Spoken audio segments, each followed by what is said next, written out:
Namo Vishnu Padaya Krishna Prastaya Bhutale Srimate Bhaktivedanta Swamiti Namine Namo Vishnu Padaya Krishna Prastaya Bhutale Srimate Bhaktivedanta Swamiti Namaste Saraswati Devi Gauravani Pracharine Nirvasesha Sunyavadi Pastachari Shatarine Namaste Saraswati Devi Gauravani Pracharine Nirvasesha Sunyavadi Pastachari Shatarine Jaya Shri Krishna Chaitanya Prabhu Nityananda Shri Advaita Gadadhara Srivasadi Gaura Bhakta Vrinda Shri Krishna Chaitanya Prabhu Nityananda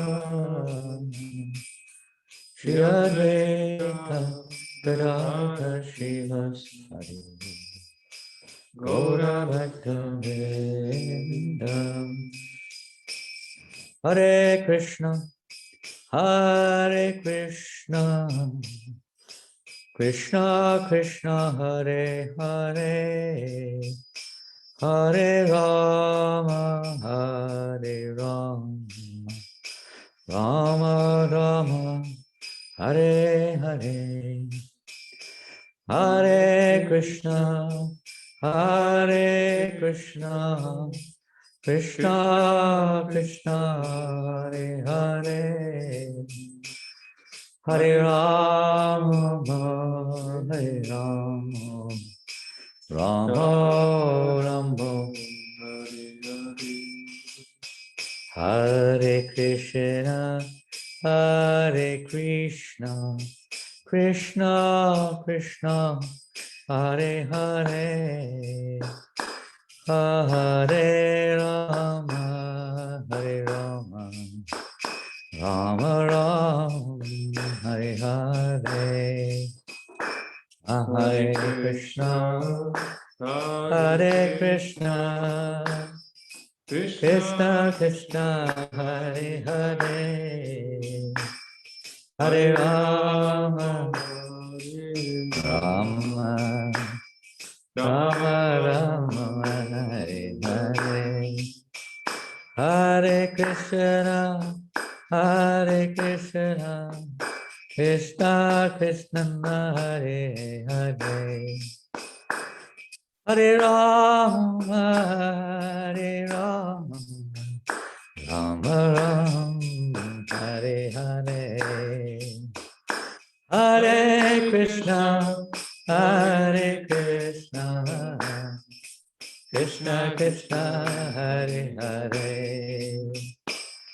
Hare Rama Hare Rama Rama Rama Hare Hare Hare Krishna Hare Krishna Krishna Krishna Hare Hare Hare Rama Hare Rama Rama Rama Hare Hare Hare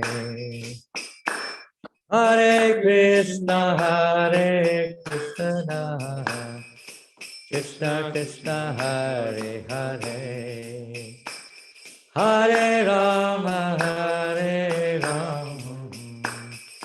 Rama Rama Hare Krishna Krishna Krishna Hare Hare Hare Rama Rama Rama Hare Hare Hare Krishna Krishna Krishna Hare Hare Hare Rama Rama Rama Hare Hare Hare Krishna Krishna Krishna Hare Hare Hare Rama Rama Rama Hare Hare Hare Krishna Krishna Krishna Hare Hare Hare Rama Hare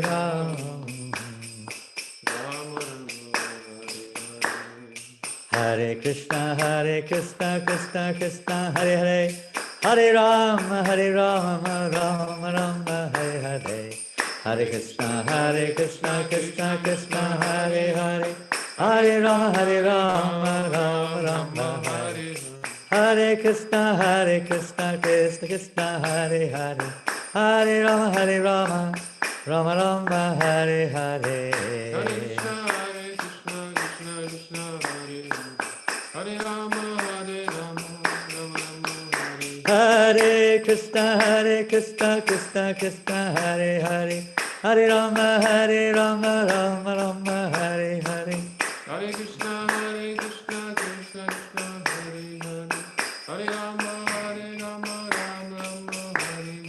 Hare Krishna Krishna Krishna Hare Hare Hare Rama Rama Rama Hare Hare Hare Krishna Krishna Krishna Hare Hare Hare Rama Rama Rama Hare Hare Hare Krishna Krishna Hare Hare Hare Rama Rama Rama Hare Hare Hare Krishna Krishna Krishna Hare Hare Hare Rama Rama Rama Hare Hare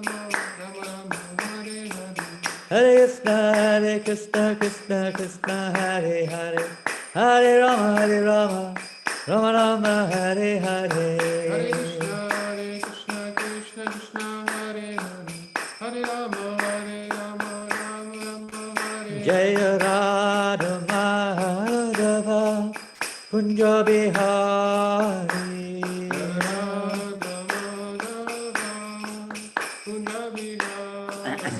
Jaya Radha Madhava Kunja Bihari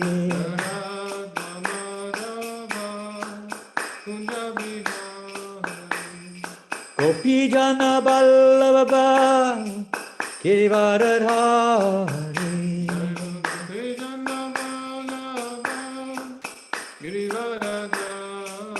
Jaya Gopi Jana Vallabha Girivaradhari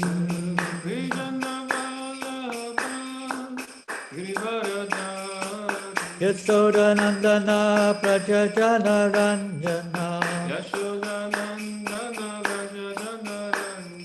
Yasodanandana Prajajana Ranjana Yamuna Tira Vanachari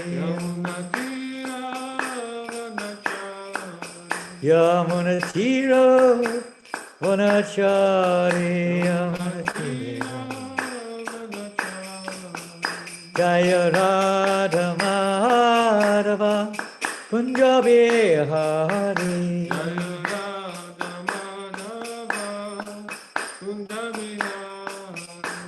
Jaya Radha Madhava Kunja Vihari. Jaya Radha Madhava Kunja Vihari.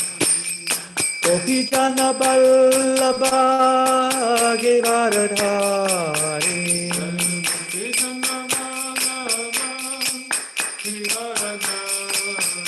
Jaya Gopi Chanda Vallabha Giridhari.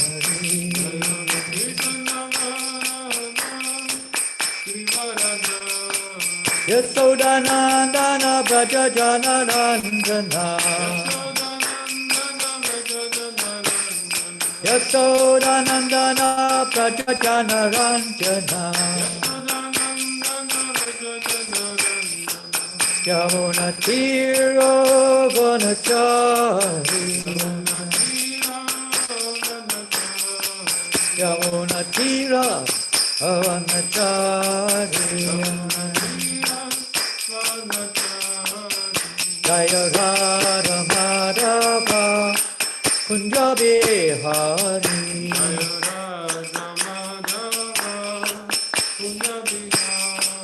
Jaya Radha Madhava Kunja Vihari.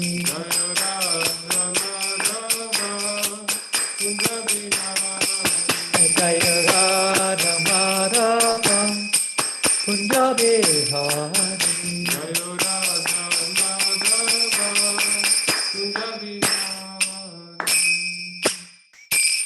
Jai Om Vishnu Pada Paramahamsa Parivrajagacharya Ashtata Satashi Srila A.C. Bhaktivedanta Swami Prabhupada Ki Ananta Kota Vaishnavinda Ki Namacharya Shri Haridas Thakur Ki Prem Sikho Sri Krishna Chaitanya Prabhu Nityananda Shri Advaita Gadadhar Shri Vasadi Gaura Bhakta Vrinda Ki Shri Radha Krishna Gopa Gopinath Shyamakunda Radhakunda Giri Govardhan Ki Shri Vrindavan Dham Ki Shri Mayapur Dham Ki Jagannath Puri Dham Ki Ganga Maya Ki Jamuna Maya Ki Tulsi Deva Ki Bhakti Deva Ki Samaveta Bhakta Vrinda Ki Lord Chaitanya's Harinam Sankirtan Ki Brihat Madanga Ki Srila Prabhupada Ki Shri Gaur Nitai Ki Agoura Premanandi Grantaraj Srimad Bhagavatam Ki Jai. All glories to the assembled devotees. All glories to Sri Guru and Gauranga. All glories to Srila Prabhupada. Nama Om Vishnu Padaya Krishna Prashtaya Bhutale Srimati Bhaktivedanta Swaminiti Namani Namaste Saraswate Devi Gauravani Vacharine Devasesha Sundavari Hastachade Shatarne Jai Shri Prabhupada Vanchakalpa Turubhyascha Kripa Sindhuvyevacha Patitanam Pavanebhyo Vaishnavebhyo Namo Namaha. Om Namo Bhagavate Vasudevaya. Om Namo Bhagavate Vasudevaya. Om Namo Bhagavate Vasudevaya. Om Namo Bhagavate Vasudevaya.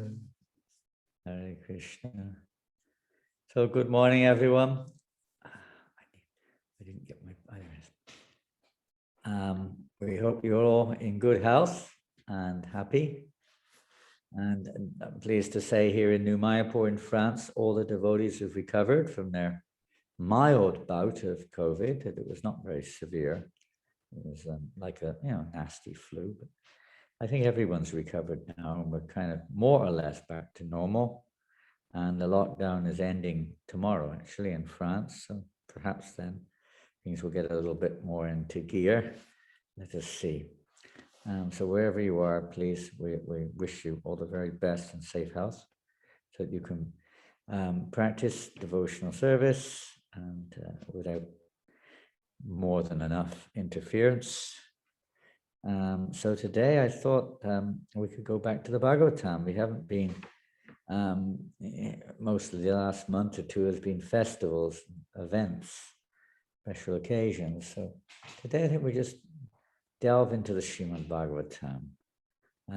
As you probably are aware, Srila Prabhupada spent much of his time and energy, at least in the West and a few years prior to coming to the West, much of his time and energy was spent in translating and commenting upon Srimad Bhagavatam for the welfare or the benefit of the whole world, as the light, philosophical light, subject light of this age of Kali, particularly, but every age, but specifically in this particular age, this materialist age that we live in. Srila Prabhupada very much emphasized the importance of Srimad Bhagavatam along with chanting the holy name.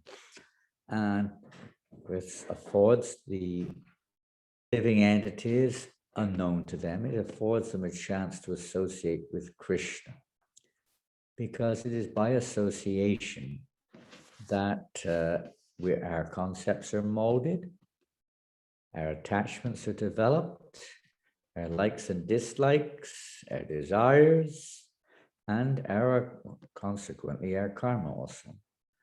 By who and how we associate in whatever plane on the material or spiritual platform.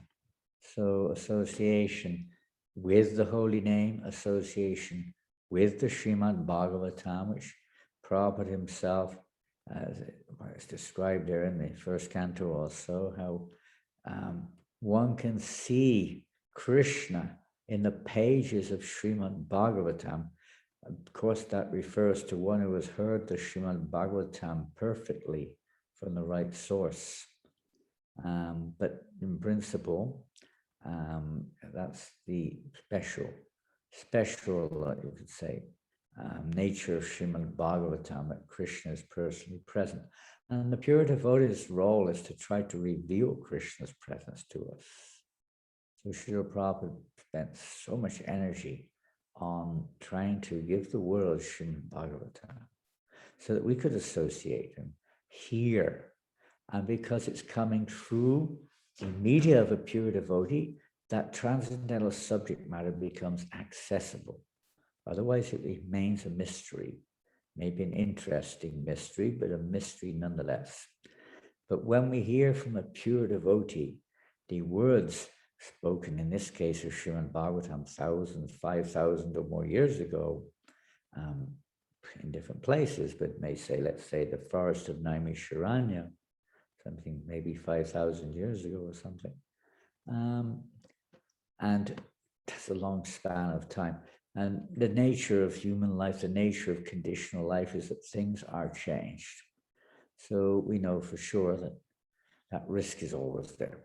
But that knowledge has to be passed down, and as it is, through a line of pure devotees of the Lord, disciplic succession, down to Srila Prabhupada, and he is giving that knowledge. It's not just knowledge, it's association also. It's a form of associating with the Lord and the pure devotee of the Lord. And so it's association which we're going to be dealing with today, and we could take that association very broadly, but we can start by being a little bit specific, and we're going to read a verse from Srimad Bhagavatam, which is in the first canto of the Srimad Bhagavatam in the 18th chapter, and it is text number 13.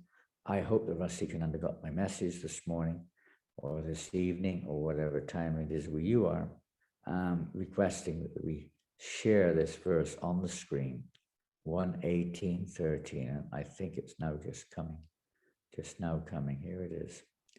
Quite a famous verse. There are other verses which are also very famous in a similar vein as this one. But this is one of the famous ones. This is a verse which was spoken by the sages of Naimisharanya to Suta Goswami. They're addressing him with great respect because he has just, in a nutshell, answered their questions. The sages had asked many questions of Suta Goswami, and he's, as we say, in a nutshell, he's answered their questions, and they are very, very satisfied, realizing that all their efforts to bring about auspiciousness by performing fire yagyas and hearing different Vedic mantras and Puranas and so on, had not achieved the result. But by simply hearing from Sutta Goswami, they became very satisfied and clarified as to what the result of their endeavor, or the means of their endeavor, should be. And if they hear Srimad Bhagavatam continuously in their case, and in our case, of course, we don't necessarily do that. But this is the medicinal process for curing us. And earlier in this canto, Narto Pashamam Shakshad Bhakti Yoga Hogshike, Sutta Goswami explains that the anomalies or the miseries of a living entity which are superfluous, that means they have nothing really to do with the soul, but we experience misery in this world, although they have nothing really to do with the soul, can be mitigated immediately by the linking process of devotional service. But the mass of people do not know this. Therefore, Srila Vyasadeva has compiled this Srimad Bhagavatam. This Srimad Bhagavatam is the method or the remedial means to counteract, as we'll see in a moment. So we're going to read this first now, Gurus, ladies and gentlemen, Vaishnavis, from the first canto, chapter number 18, text number 13. So please do join us in this recitation. I'll read line by one line, and you can repeat it in your homes, wherever you are, in your dentist clinic, if you're with Janananda in the dental clinic in Wellington, or in your doctor's whatever office or whatever. Tulayama, leve napi,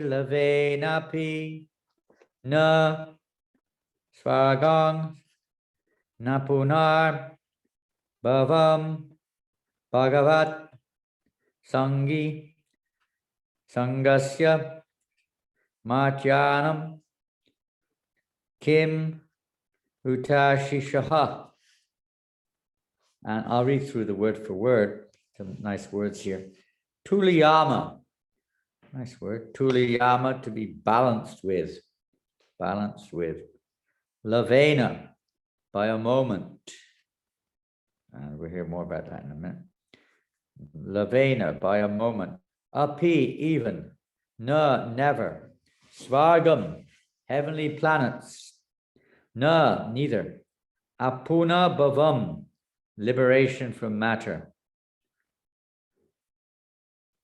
Bhagavat Sangi, devotee of the Lord.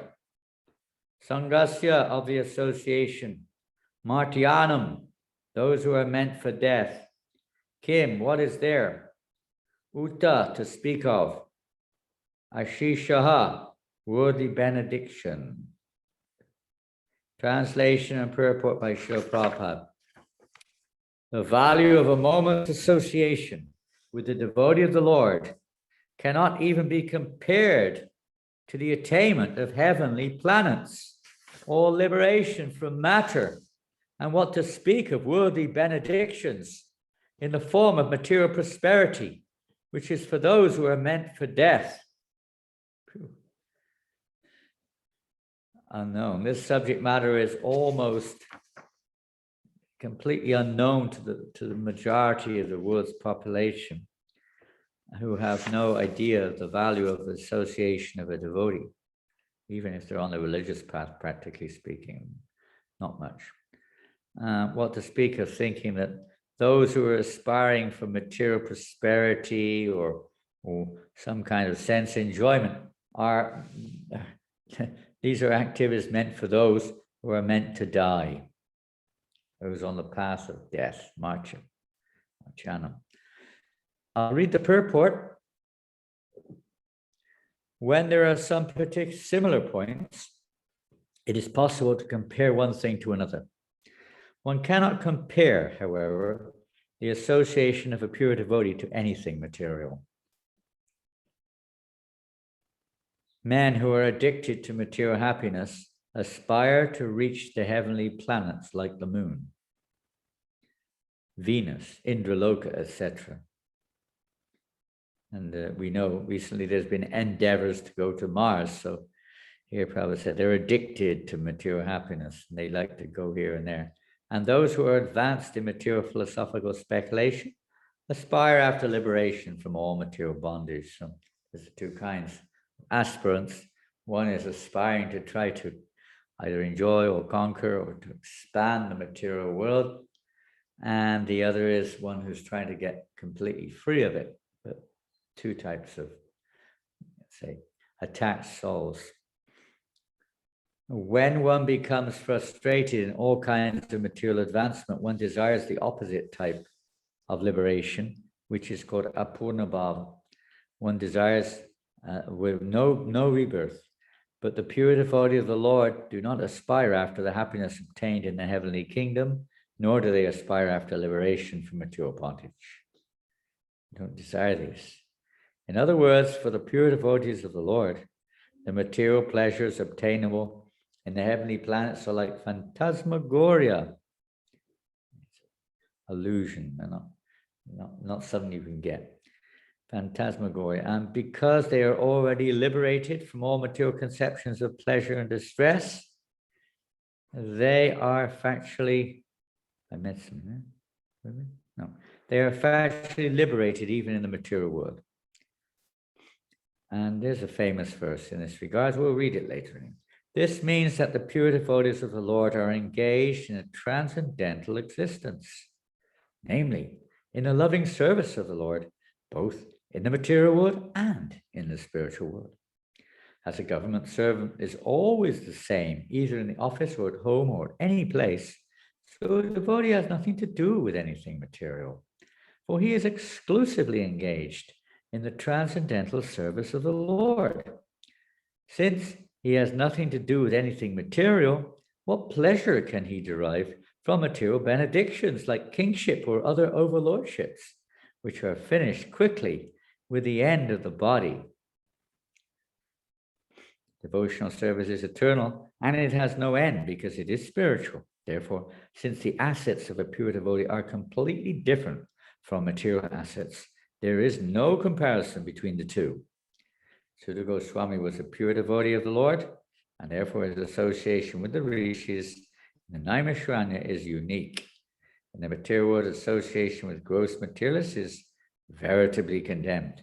The materialist is called Yoshit Sangi, one who is much attached to material entanglement, particularly women and other paraphernalia. Such attachment is conditioned because it drives away the benedictions of life and prosperity. And just the opposite is Bhagavat Sangi, or one who is always in the association with the Lord's name, form, qualities, etc. Such association is always desirable. It is worshipable. It is praiseworthy. And one may accept it as the highest goal of life to associate with devotees. Okay, I guess you can close the screen now. I haven't got anything else to share on the screen. Yeah. So Prabhupada put all of his Prabhupada in ecstasies. If you want to know me, read my books. His association is there in these books, and his ecstasies are also there in these books. So today, we're going to take that verse and expand a little bit on it in various directions. And we're going to, first of all, mention, this is a verse which we discussed maybe a year ago almost. Some of you would have been present with us. Now, if you have your Bhagavatams with you, you can go to the third canto of Bhagavatam. It's 25th chapter, verse 21.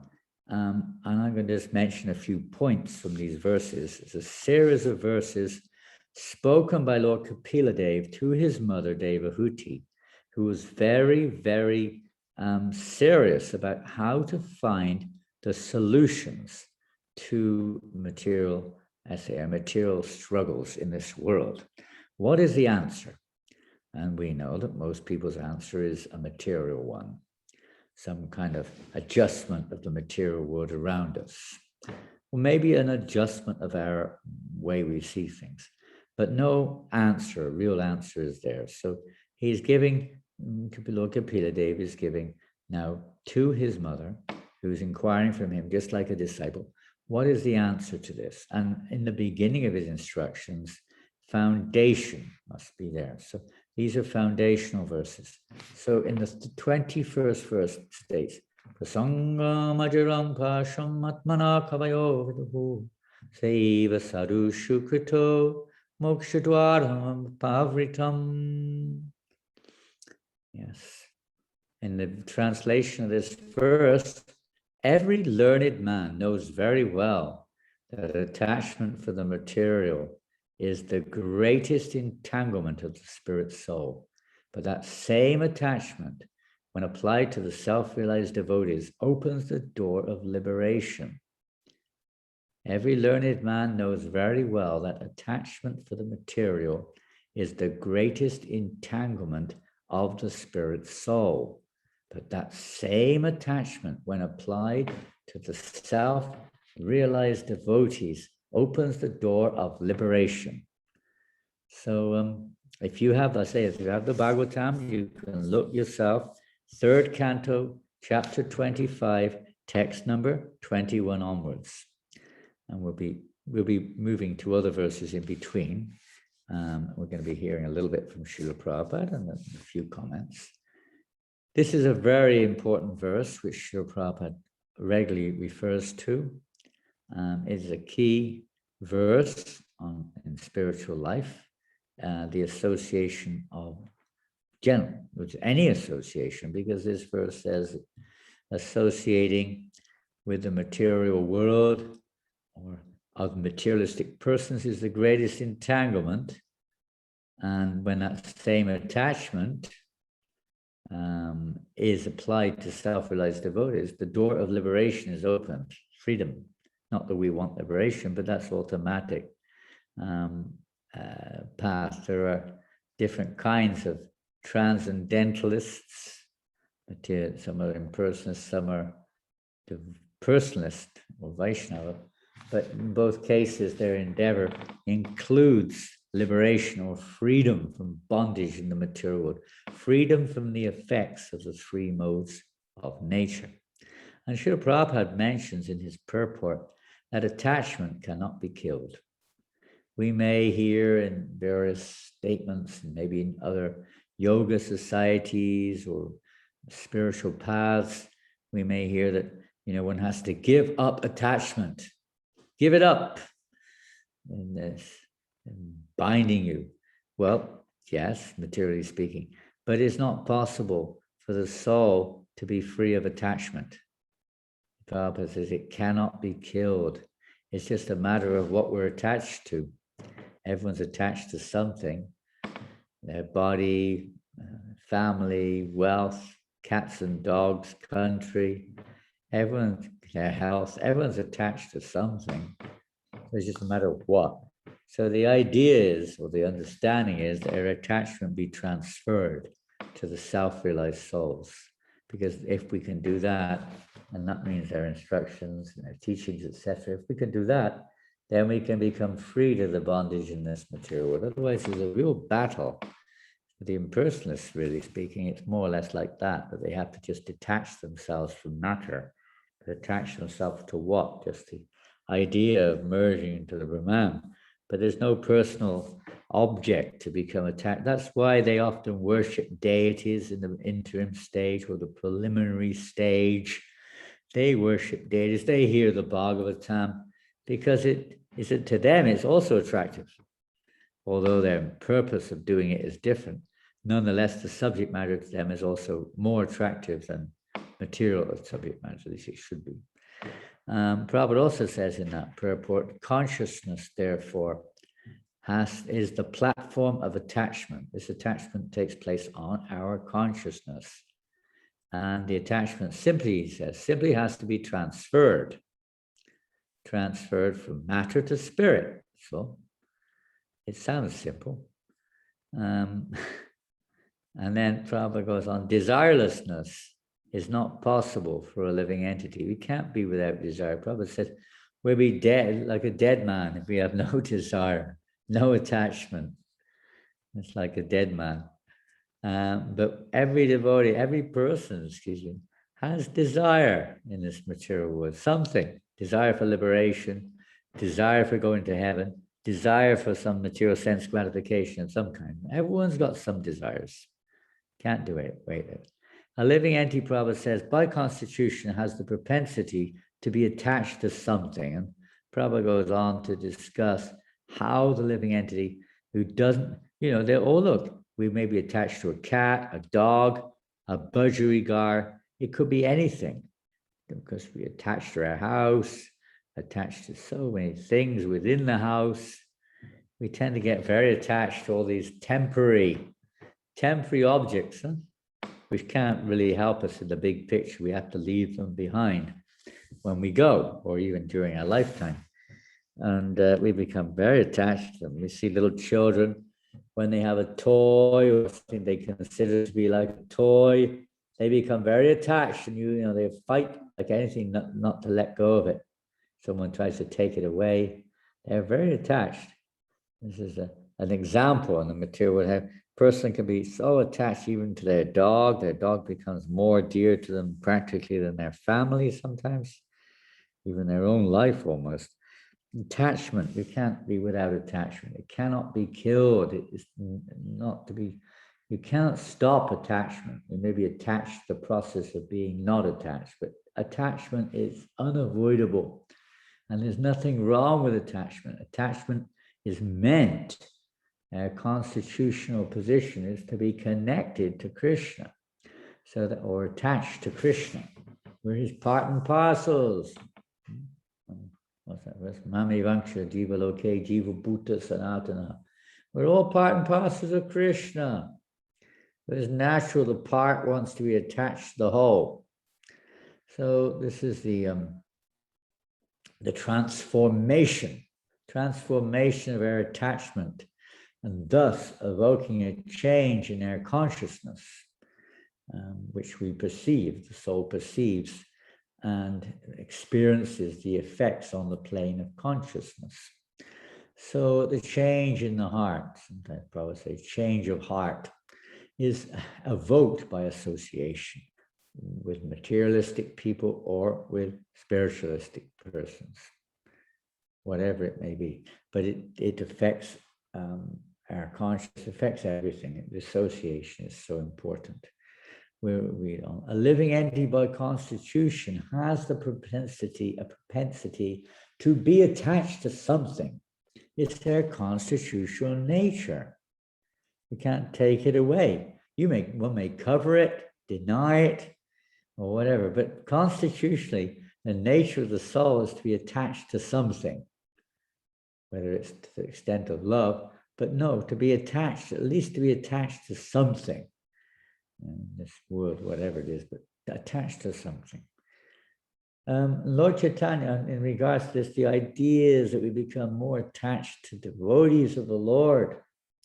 Lord Chaitanya, when he was talking with Ramananda Roy, what is the greatest pain, suffering in this world? He said, the greatest pain is not to get the association of devotees of the Lord, to be bereft of their association. So it's a great fortune. Look at this day and age with the lockdowns and the whatever other restrictions may be upon us. That association may be more online or something like that. Not so much physical. But we can still associate through hearing and through the visual, of course, but specifically through hearing online, through just like here, Zoom class or Zoom session. And there are many others ways of communicating with other devotees. And this lockdown situation has perhaps increased our involvement in this type of association, especially. You can hear every moment of the day a class on Srimad Bhagavatam, practically speaking, somewhere in the world. One of the benefits of this Kali Yuga. Yeah. So Lord Chaitanya, I'm going to read now from Chaitanya Charitamrita. This is famous section of it. This is the instructions of Lord Chaitanya to Sanatana Goswami on the process of devotional service. So we're going to start. This is the Madhya Lila, chapter 22, text 51. And Lord Chaitanya says, unless one is favored by a pure devotee, he cannot attain the platform of devotional service. We sing in the morning, is it? Yasya pasada bhagavat pasada, yasya pasada nagati katoki, nayam subham stasya sasti sandhyam, vande guru shri charanara vindam. By the mercy of Krishna, one gets the spiritual master. By the mercy of the spiritual master, one gets Krishna. This is the method. Therefore, devotees should offer their respects to the spiritual master at least 3 times daily. And because it's by, as the verse we read just in the beginning describes how a moment's association, lava matra, just a moment, and we'll come on to that verse in a minute, just a moment's association with the devotee can change, it's called a gata sukriti, can change a person's life. They may not know it. It may not seem to be anything to them. May not even see any effect therein. But that moment's association is their good fortune. It's their great good fortune. Somehow or another, the conditioned soul, even in a lower species of life, animal body, whatever it may be, is so fortunate to get that association and to be bereft of that association. The living entities suffer due to lack of association of devotees. They associate with materialistic persons, but that does nothing but to entangle us further in this world. So there's a world of difference between the association of devotees and ordinary materialistic persons. So Raghunath Das replied, I know no greater suffering than to be bereft of the association of devotees. He said, this is the greatest suffering. Why? Because it means that we're entangling ourselves in this material world. This is the danger. This is the great danger. We're becoming bound up in the association of devotees helps to cut that karma, granta nibbandhanam, the knot of material attachment can be cut by the association, even if it's for a lava matra, a moment. Lava means like 11th of a second, just a moment, very small period of time. And that little momentary association never, as Krishna says in Bhagavad Gita, neha vikramo nashvasti patyurvaya navijitaya, that there is no loss on this path. Even a small amount of advancement can save us. So when death comes, which it does to every conditioned soul, when death comes, that memory will come. That picture of a devotee will be there in the consciousness. Even if it was a moment somewhere there, that picture of a devotee will propel the soul forward to give that soul further opportunity to cultivate their Krishna consciousness and to associate with devotees more. It's so important, and giving this association to others. This is the Krishna conscious movement's mission, to give association to all others. So in this verse from Chaitanya Charitamrita, Lord Chaitanya said, unless one is favored by a pure devotee of the Lord, he cannot attain the platform of devotional service. It's only possible to one who has it can give it. No one else. They may theorize, they may talk about it, but only a pure devotee can give a pure devotional service. Others may speculate or something.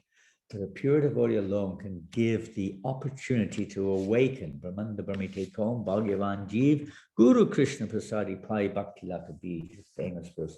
Also, Lord Chaitanya quotes this verse, maybe in this chapter. After wandering through many, many species of life, up and down, the Brahmanda refers to material universes, in so many species of life, and the fortunate living entity, by the mercy of Krishna, gets the opportunity to associate with a devotee or a spiritual master, and he gets that opportunity, and in the association, the seed of devotional service, although the potentiality is in the heart, the seed of actual devotional service is planted in the heart. And that's the beginning of our going back to Godhead, when that impregnation of devotional service in the heart. That's the beginning of the end for the materialistic person. So when we go on Harinam, Sankirtan, in the streets or wherever, and distribute prasadam and distribute books or whatever it may be, for many people, this is the first time that little seed has entered into their dull consciousness. And sometime or another, in due course of time, that seed will sprout. It will take watering, but that will happen over a period of time. It may be lifetimes, but it will happen. That seed will definitely sprout in due course of time in the heart of the living entity whose fortune, Bhagavan, who's very fortunate to associate with a devotee. To say nothing of Krishna Bhakti, one cannot even be relieved of the bondage of material existence without the mercy of a pure devotee.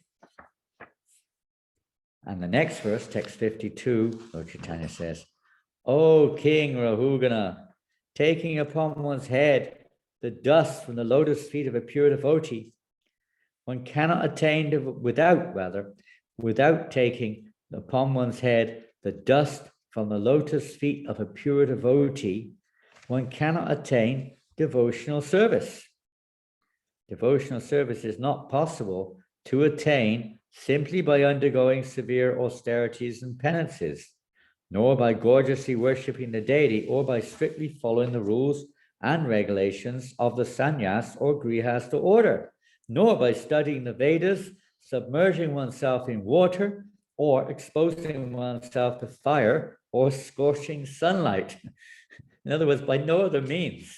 Devotional service, Krishna says, is the only means, but that devotional service is only manifest by the mercy of a pure devotee. We have to receive it from a pure devotee and serve, you could say, according to their direction. So otherwise, one cannot, there's no other way that one can achieve this highest goal of reawakening our constitutional nature to be the eternal servant of Krishna. It's awoken in the association of devotees. So important. And in the next verse, Lord Chaitanya says in the next verse, unless human society accepts the dust. That verse we read just now, by the way, was a quotation from the 5th canto of Srimad Bhagavatam. It was spoken by Jud Bharat to the King Rahugana, who was inquiring from him, where did you get this knowledge? Because Jud Bharat was like a simpleton. And the king was astonished when Jud Bharat started to speak transcendental philosophy. Where do you get it from? And now he's explaining, only by the mercy of a pure devotee. You don't get it from any other source. It's not there. With billions of dollars, you can't buy it. With all the knowledge of the material world, with all the austerities, all the welfare work we do, everything, nothing can awaken pure devotional service, only in the association of pure devotees. Unless human society accepts the dust of the lotus feet of great devotees who have nothing to do with material possessions, mankind cannot turn its attention to the lotus feet of Krishna. Now, this verse is spoken by Prahlad Maharaj, and to all people, his father, who became very enraged when he heard this. He was convinced that Hiranyakashipu, that he was able to achieve everything by his own endeavors. But his son said, no, it's not possible to achieve the highest goal, only by the mercy of pure devotee. We have to smear the dust. It means we have to take shelter of those pure devotees. Otherwise, there's no way we can understand. For the materialistic pure persons, Prahlad Maharaj also says, this is not possible to achieve this rare gift of devotional service by any other means, not by one's own endeavor. As that verse has slipped my mind. He speaks this verse, even by one's own endeavor, the endeavor together with others, etc. It is not possible to obtain pure devotional service. It's only one when we seize it from a pure devotee of the Lord. There's no other way that we can. People are simply absorbed in this material world, totally absorbed. And even when they see devotional service or devotees, sometimes they think that this is another opportunity to fulfill my desires, another opportunity to go to heaven, an opportunity to get free of my sinful reactions. Sometimes they look at devotional service like this. In the beginning, maybe that's what we think, but that's not the purpose of associating with devotees or devotional service.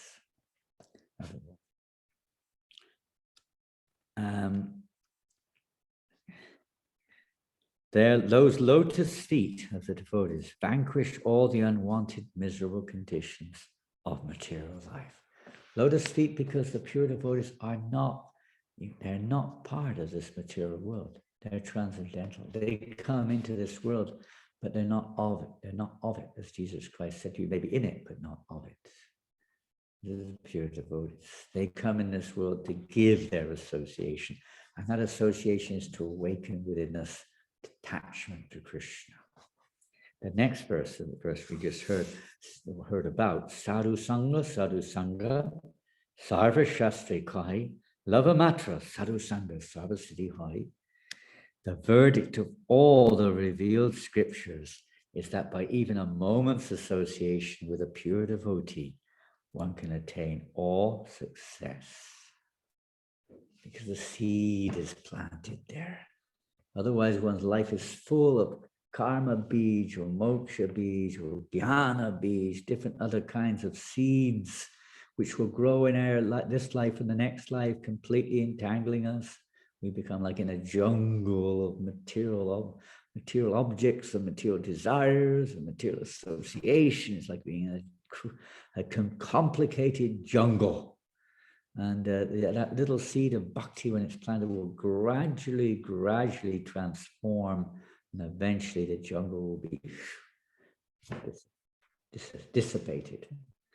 We will be able to associate or come to the platform of really pure devotional service. It takes time by association. And then Lord Chaitanya quotes the very verse which we have just read today, Tulayana.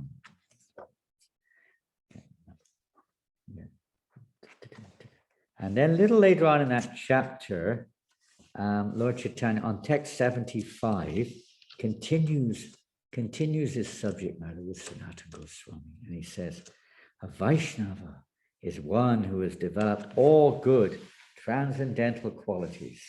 All the good qualities of Krishna gradually develop in Krishna's devotee. So when we say associating with devotees, there should be some little understanding and qualification of what it means. If you say you should associate with a doctor or something, you should go to a doctor. It's a good idea to know what a doctor is and where will I find a doctor, etc. So where will I find a Vaishnava? Very good. Because a Vaishnava would never consider themselves a Vaishnava. So one has to have a little knowledge as to, you go up to someone, are you a Vaishnava? They're not going to say yes. Are you a pure devotee? Yes. No, they're not going to say that. So you have to have a little understanding. What is a Vaishnava? What is a pure devotee of the Lord? Because they are from them only, like everything in this world. If you want petrol, you have to go to the petrol station. You can't get it in the grocery store normally, or in the bank. You go to the bank and say, I want a gallon of petrol, 5 liters of petrol. Go away. This is a bank. This is not a petrol station. Go to the petrol station. So you have to, if you want pure devotional service, we have to go where it is, not where it's not. To hear from some speculator or to be ourselves a speculator is not going to evoke pure devotional service or attract Krishna's attention. He's only attracted by pure devotional service. It's what attracts his heart. So let's see what those qualifications are, what the character of a devotee is. And there's a very famous verse quoted here. This is also from the 5th canto of Srimad Bhagavatam. Yasyasti bhaktir bhagavata kinchana. In one who has unflinching devotional faith in Krishna, all the good qualities of Krishna and the demigods are consistently manifested. Unflinching. So the first qualification is unflinching devotional faith in Krishna, not conditional faith, devotional faith in Krishna. Some people worship Krishna for material reasons. That's not devotional faith. And it's not unflinching either. Because if you don't get what you want, you'll probably give up. And if you do, you may also forget it until you want something else. Unflinching means adhoitakiya pratiyata. Nothing interferes with it. Whether it's good or whether what goes on in this world is good or bad, whether we feel good or bad, whether people around us saying do or don't, whatever the weather is, whatever our condition is, whatever we get from devotional associations, it's irrelevant. Unflinching means no, there is no wavering. Ahoitaki, without any motivation, without any interruption. Ahoitaki, apratiyata, like that. Unflinching, unmotivated, uninterrupted devotional service. The person who has this unflinching, they can develop all the good qualities of Krishna and the demigods. In other words, all the natural qualities of the soul begin to manifest. However, he who has no devotion to the Supreme Personality of Godhead has no good qualifications because he's engaged by mental concoction in material existence, which is the external feature of the Lord. No good quality. Even if there are some qualities there, Prabhupada said, what's the use of those qualities? They're material. They're not really of any value. They're shrama eva hi kevalam. A useless waste of time, these endeavors for material, decorating a dead body, Prabhupada would call it, wasting our time, trying to get degrees and more nice facilities, being seen as a good person, acting piously so we can go to heaven. In the bigger picture, although there are directions in religious practices sometimes for these things, in the bigger picture, they're all a waste of time. They're described at the beginning of the Bhagavatam Dharma Koitava Projitatra. They're cheating religions because they're missing. In fact, the whole Bhagavatam manifested because Narada Muni chastised Vyasadeva, who'd already compiled the Vedas, the Puranas, this thing, that thing, and so many scriptures, Samhitas, and all sorts of corollaries to the Vedas. Everything had been compiled, but he was still not happy. So Narada Muni said, feeling undone, Prabhu? Why are you looking so a little morose? You've done all these things and you're still not... Just like the verse we read in the beginning, that was immediately after a verse spoken by the sages to Sutta Goswami, and the sages are very happy to receive Sutta. And they said, we tried for many, many years to perform sacrifice, Vedic sacrifice. The result was we got soot in our faces. It wasn't getting us anywhere. We couldn't even light the fire practically, because this is Kali Yuga. These practices do not work in this age. And even if they do work, the most effective process is to associate with the Bhagavats, Bhagavat Darshan. This is the most effective process of self-realization. Even for those who are not on the devotional path, they embrace this sometimes because they experience this as helping them to achieve their desires for liberation or something along the line. But that's not the real point of the purpose of devotional service. So even if one has what appear to be good qualification, Prabhupada says, what is the use of them? They only entangle us in this world. At most, they give us liberation, but they are not qualifications or eligibility for pure devotional service. They can be used in pure devotional service, which is good. All these transcendental qualities are the characteristics of pure Vaishnavas, and they cannot be fully explained. But I shall try to point out some of the important qualities. Now, this is very important. 26 qualities of a Vaishnava. And when we first joined the Hare Krishna movement in the early 70s, almost every door you would find a piece of paper stuck on the door with these 26 qualities of a devotee. So tune in. This is the Chaitanya Charitamrita, Madhya Lila, chapter 22, text 78 to 80 if you want the reference, okay? I'll just read the English.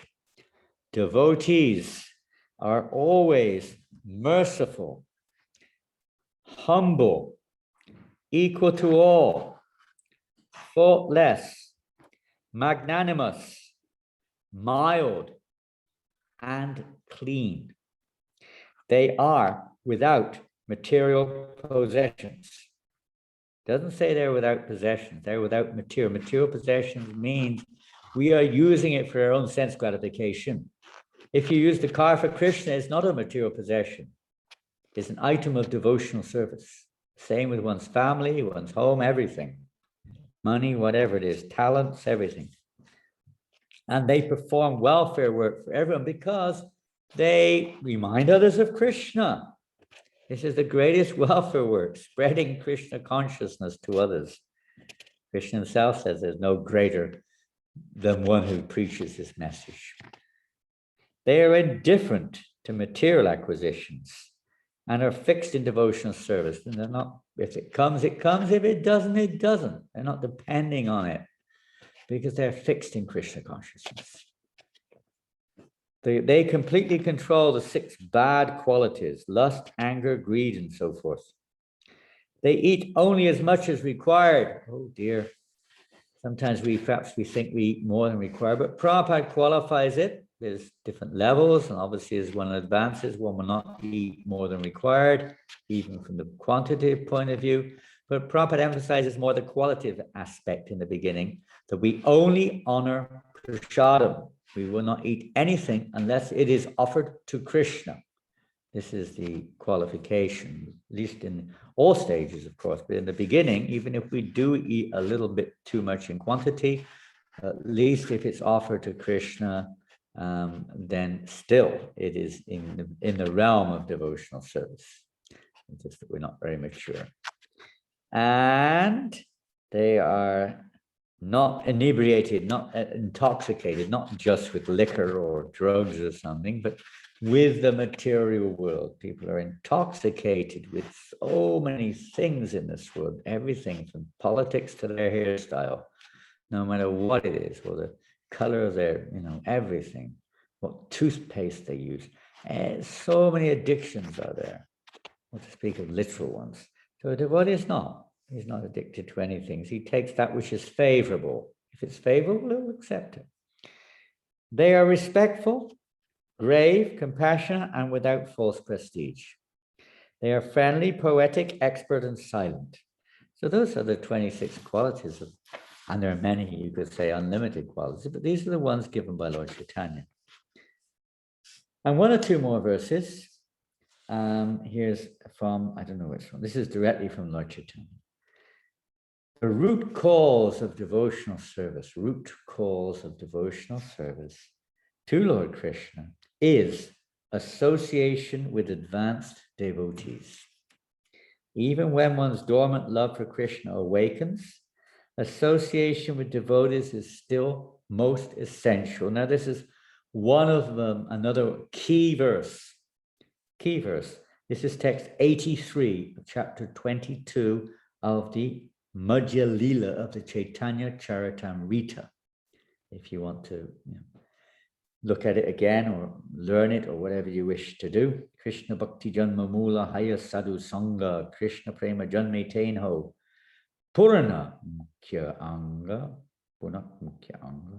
The root cause of devotional service to Lord Krishna is association with advanced devotees.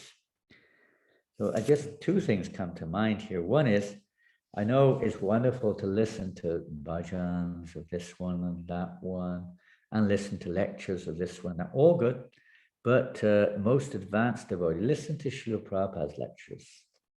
Maybe a little hard to understand at first, maybe a little bit not so, entertaining or something.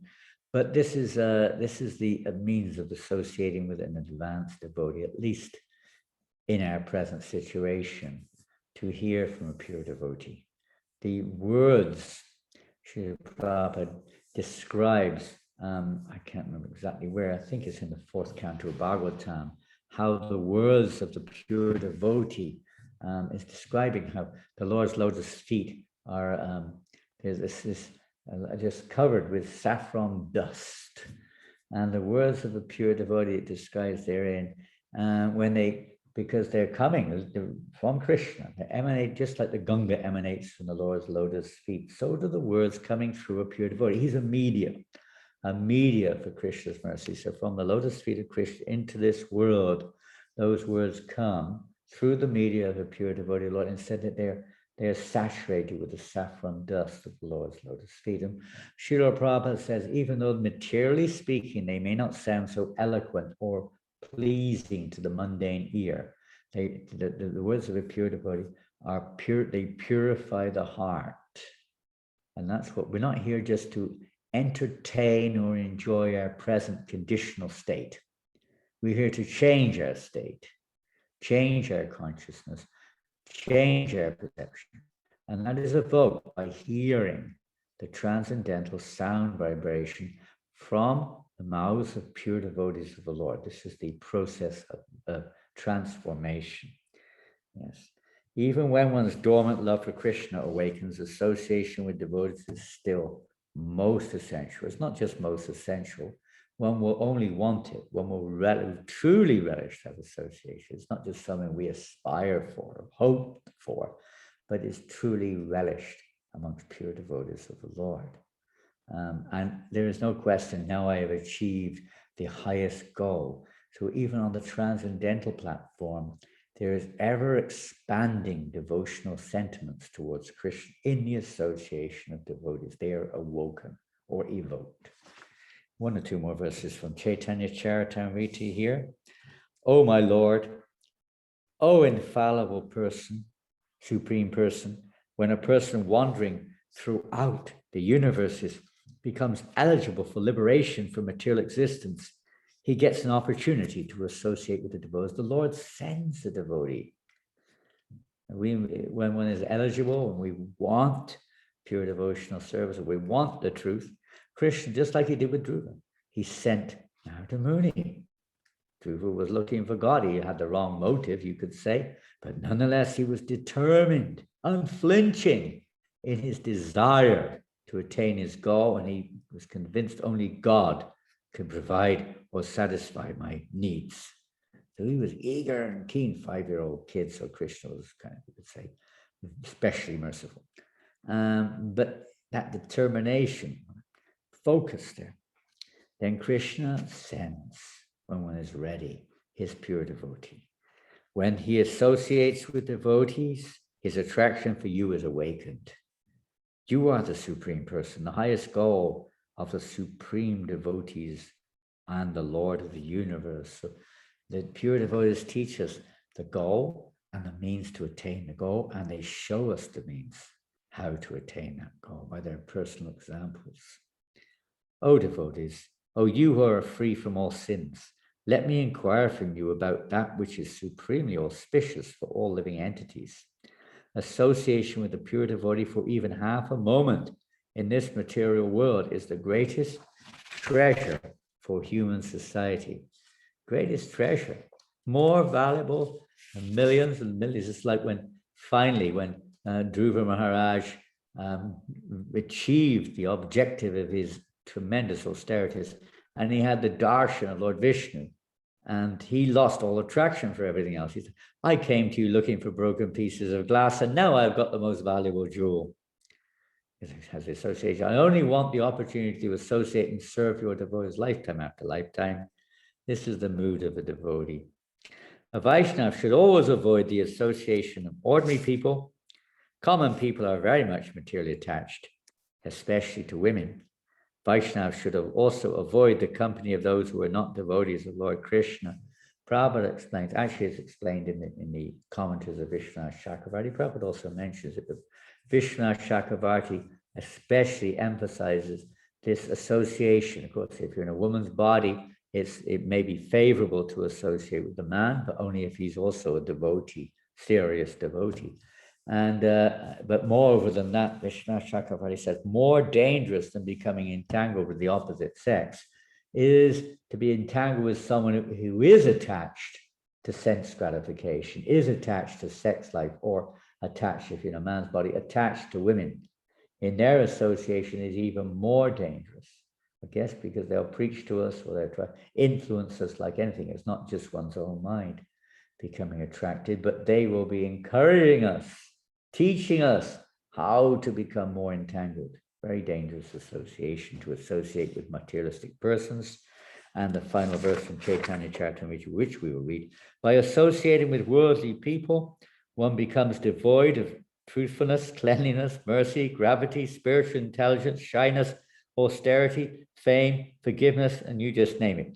You lose all the 26 qualities of a devotee, basically speaking. The illusion and bondage that accrue to a man from attachment to any other object are not as complete as that resulting from association with a woman or with men too attached to a woman. And that's where the quote is there, the commentary Prabhupada gave. When it says attachment to a woman, it's assuming the woman is in Maya. Obviously, if it's your wife, there's going to be attachment. But that attachment should also be spiritualized and not just physical, because it happens to be your wife or some other woman or something like that, and you're attracted for sense gratification. That is bad association. That may be there to some degree because we're not pure devotees, but it has to transform. Our attachment is perhaps because, other reasons may be there, but the primary reason should be developed. We're becoming attached because they are made servants of Krishna. We're working together to serve Krishna. They're assisting me in devotional service. They're giving me an opportunity to render service to the devotees, etc., etc. So it should be in relationship with Krishna. That attachment should be deeply developed in relationship with Krishna. So I'm going to put the Chaitanya Charitamrita aside, and now we're going to go back to the Srimad Bhagavatam, 3rd canto. Let's see, where were we? It is said, Prabhupada writes, that service to a Mahatma or an elevated devotee of the Lord is Dwara Mahur Vimukte. This is the gate to liberation. Well, that's what Lord Kapila Deva just said, is the gate to liberation. And the same thing was said by Lord Rishabdeva in the 5th canto of the Bhagavatam. And if you have your Bhagavatams here, running around here, through the Bhagavatam, 5th canto, chapter 5, text 2, famous verse. Mahatsevam dvara mahavimukte tamodvaram yoshitam sangi sangam mahantaste samachita pashanta vimanya vaksurida sadavoye. One can attain the path of liberation from material bondage only by rendering service to highly advanced spiritual personalities. These personalities are impersonalists and devotees. See, Rishabdeva is saying here, even the actual impersonalists, those who actually realize that they're not this body, in their association, one can realize one's not the body. But with the impersonalists, that association will leave one at that platform. Therefore, it's condemned by the Vaishnavas in other places because it's devoid of pure devotional service, completely devoid. So that's the most dangerous association in some ways. But still, is that they perform great austerity, they detach from this material world, and they're maybe on the level of Brahman. Brahman realizing everything's spirit. It's transcendental, but there's no rasa, there's no relationship, there's no loving devotional service at all. Completely. In the material world, at least you might get some degree of that. There's a chance. But on the platform of Brahman, there's no such mention. It's not a question of chanting God's name. There's no one. You are it. I am you and you are me. Whatever they say, all is one. So that's the last snare. And of course, the Bodhananda and Saraswati Maharaj describes this as the most hellish situation. With at least there's a chance of devotional service in this world. So, but still, they're transcendental. So here could be Rishabdeva saying, whether one wants to merge into the Lord's existence or wants to associate with the Lord, one should render service to the Mahatmas. Because this is the means. If you want impersonal liberation, that's the method also. For those who are not interested in such activity, who associate with people fond of women and sex, the path to hell is wide open. The Mahatmas are equipoise. They do not see any difference between one living entity and another. They are very peaceful and are fully engaged in devotional service. They are devoid of anger and they work for the benefit of everyone. They do not behave in any abominable way. Such people are known as Mahatmas. And Prabhupada writes in the purport that this human form of life is like a junction. Like in the train station, you have, I don't know, Clapham Junction in London. In the country, I don't know if you have such things, but in London we have Clapham Junction, many lines joining together and going in different directions. So human life especially is like that. Other species, no. But human life is a junction where we can go this way or that way, towards Krishna or further towards Maya, or liberation, or heavenly planets, or whatever. It gives us a chance for, you can say, changing trains and going in a different direction. It's a human junction. There's a beautiful drama done by devotees in London maybe 40 years ago called Human Junction. You can probably find it on the internet, I don't know. But it's quite very, very dramatic and eye-opening drama, eye-opening. Krishna Chaitanya was a professional actor who put that one on. It was amazing. Human junction. Attachment to a devotee, Prabhupada says, is attachment to the service of the Lord. Because if one associates with a sadhu, the result will be that the sadhu will teach him how to become a devotee, a worshipper, and a sincere servitor of the Lord. These are the gifts of the sadhu.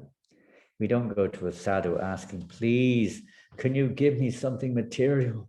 I want to be rich. Can you pray for me? Can you bless me? Oh, I'm sick. Can you please bless me, Swamiji?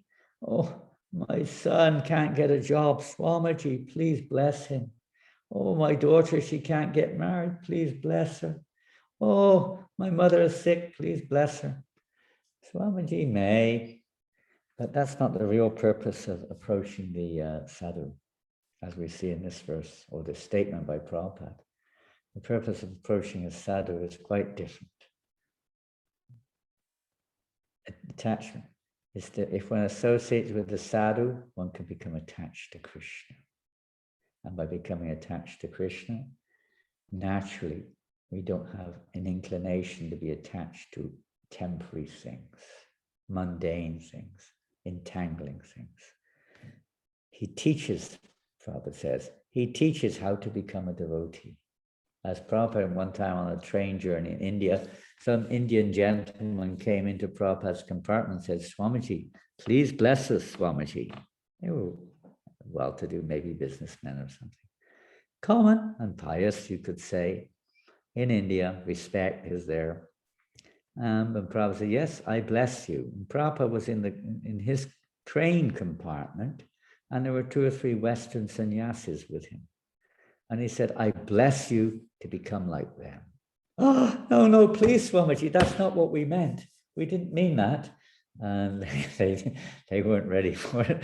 The Prabhupada was just showing them the futility of this, getting a blessing so that we can live longer in this world and suffer more. It's like, you're in a prison cell, a prison house, and someone says, ask what you want. Huh? And we say, please give me a nice pillow so that I'm more comfortable when I sleep in the prison cell.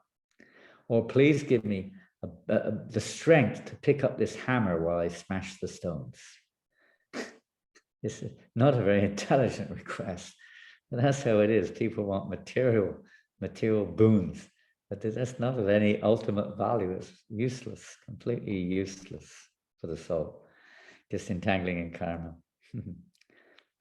And we go back now to the 3rd canto, text 22.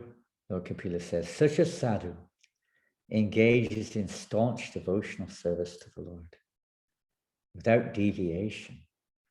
For the sake of the Lord, he renounces all other connections, such as family, relations, and friendly acquaintances within the world. Qualifier, we shouldn't do that prematurely, if at all. It's we're talking here pure devotees, and even they may stay within their families, but they're not staying there with the intention of enjoying the facility. They're staying there to serve Krishna.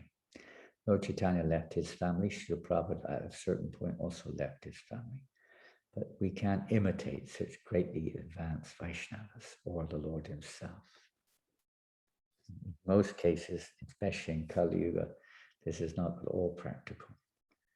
We stay where we are, as Lord Chaitanya told the Kurma Brahmin, Yada Deka Tara Kara Krishna Upadesh, Amara Agyaya Guru Tara Desh. Stay where you are. You don't need to leave. He wanted to leave his family. He wanted to go and join Lord Chaitanya. Lord Chaitanya said, no, you stay where you are. And you preach where you are.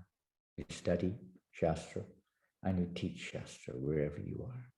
This way you become a guru and deliver everyone in your land. That was Lord Chaitanya's main instruction to most people, with a few rare exceptions.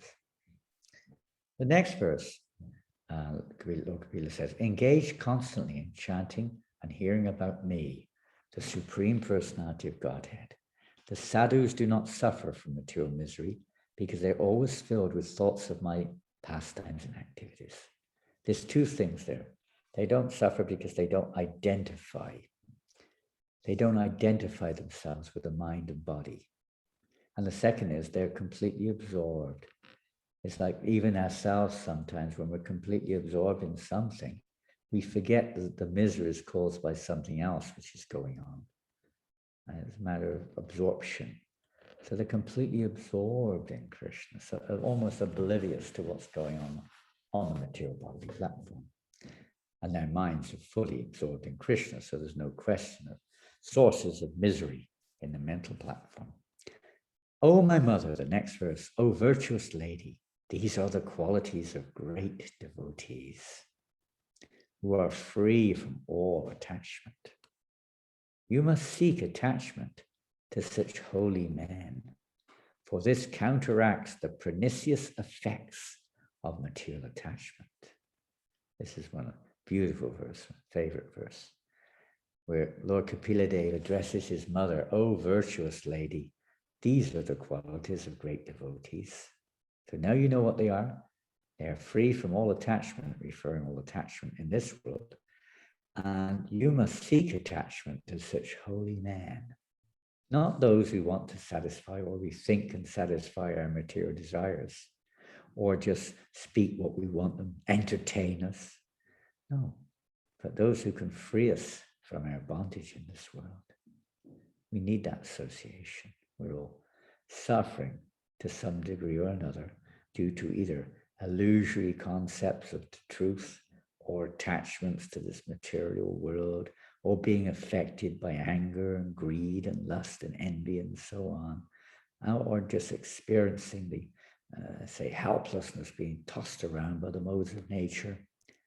And in the association of such pure devotees, all these anomalies, all these, and the word mentioned, the pernicious effects of material existence. Pernicious means very unwanted, very unsavory, bad, the effects of material existence. Not at all pleasing effects. And it maybe immediately they'd be pleasing, but in the long run, Krishna says they turn to poison. Yeah, so in Bhagavad Gita, I'm not going to read this, it's just describing in the Bhagavad Gita, this verse, Jita, Nirmana Moha Jita, Sangadosha, how we have to be freed of all these attachments to lust, greed, and anger, and so on and so forth. Freed, basically it means not acting under the false pride. The biggest problem we really face is false pride. False pride literally means the manifestation of false ego, identifying with this body and seeing ourselves in the center and seeing things as belonging to me and being attached to our, let's say, our philosophy of the world, etc., etc. Strong for defending our own illusions, false pride. And trying to usurp others. In the material sense, people try to go to the moon, to Mars, now they're trying to go to Mars. This is a direct example of this. have this false pride, we can conquer the universe. That's not our business. And life, Prabhupada says, becomes very, very complicated. In order to try to achieve these ends, just see how complicated it is to try to fly to Mars. So complicated and so expensive too. Most things are like that, very complicated. To make a mobile phone and to use it, very complicated. And the after effects, very complicated. Everything, man-made, complications. Life is meant to be a little simpler. And that energy, you could say that intellectual energy should be used for self-realization, not for trying to make another object of sense gratification, which leads to so many complications on all levels, educationally, emotionally, health-wise, socially. You just have to look around and see how complicated society has become. And that means that people are spending most of their time trying to deal with the complicated situation in front of them. They don't have any intelligence left hardly to even think about what to speak of, understand the science of self-realization. Practically hardly anything left there. So dulled out, so drained out by modern education, by modern economics, so complicated now. Even the finance system, so complicated to get something done. So many forms, so many signatures, so many photographs, so many interviews, so many this and that is enough to make you want to go back to God. In this indirect incentive, you could say. But for the majority of people, it's not. So Prabhupada describes all that in that particular verse from the Gita. And in the purport to the verse we're reading, in the beginning, Prabhupada goes on to say, it is to change our concepts. What he does, I'm summarizing, excuse me.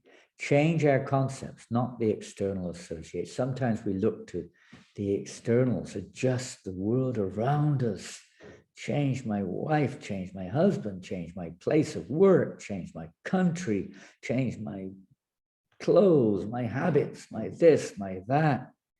But none of this serves any valuable purpose. Of course, association of devotees, because that evokes within us the desire to stop trying to control this world, even the desire to stop controlling our own situation and just take shelter of Krishna. Simple, but simple for the simple and complicated for the complex, or complex for the complicated. Yes. So we're always under this impression, this false ego, thinking, I am the body. This is mine. Thinking, I am rich, I am poor. As long as we're thinking like this and acting on that basis, there's no way that we're going to get free of the modes of nature. We have to feed the poor. Materially, it's a pious activity, but it's material. We have to feed everyone with prasadam. It's not everyone's poor. And those who are rich are worse off than those who are poor because they're accumulating horrible karma mostly. Those who are poor are paying off their karma. So it's not one's better than the other. They may look so in the eyes of, ignorant conditioned souls. But from the transcendental platform, everyone needs prasadam. And those who are, the more illusion they are, the more they need it, or the holy name. So this is it. Devotees, we have to come to the platform becoming free from the modes of nature. Mam yoga vicharana bhakti yogena te sevate. Fully engaged in devotional service and not bewildered by the duality of this world. Can overcome or rise above the three modes of nature and come to the spiritual platform. If he at all wants to transfer himself, Prabhupada says, to the spiritual kingdom, back home, back to Godhead, then he has to be freed from the puffed up condition of material possessiveness, because that is a false position, no matter what it is. It's a false one. It's not our eternal constitutional position to be the possessor. We have to seek the association of such devotees. For this reason, Prabhupada says, we have begun the International Society for Krishna Consciousness. It's the purpose of this movement, to give association, to receive, giving and receiving, to share loving exchanges. This is the purpose of ISKCON. And if we understand a little bit that this material wood is not our real home, it's a place of suffering, etc., there's no point holding on to the hand of somebody who's also in the same boat. If the boat is sinking, say, don't worry, hold my hand. What use is that? The boat is sinking. Your boat's in the boat. It's going to go down even if you hold someone else's hand. It might make you feel a bit better, but it doesn't save us. Same thing if you're drowning in the ocean or in the quicksand or whatever it is. We have to take shelter of someone who's not drowning, someone who's not in the boat of material existence. We have to get into the boat of pure devotional service. Then we can cross this great ocean. Here's this is the verse I mentioned earlier, how a devotee, we have to take shelter of such a devotee who's in a liberated condition. Iha yasya haredasye karmana manasagiram nikalas vyavasta su jivan mukta suchate. A person acting in Krishna consciousness, or in other words, in the service of Krishna, with his body, mind, intelligence, and words, is a liberated person, even within the material world, although he may be engaged in many so-called material activity.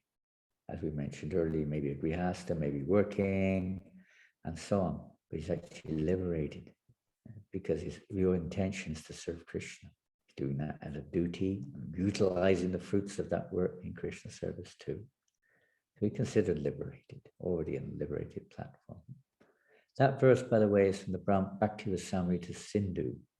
You probably won't be able to trace it very easily, but it's 12187, first section, first division, and second wave, verse 187. And here's last two verses we're going to read from the Bhagavatam, third canto, chapter 25, text 25, one of the most famous verses in this section.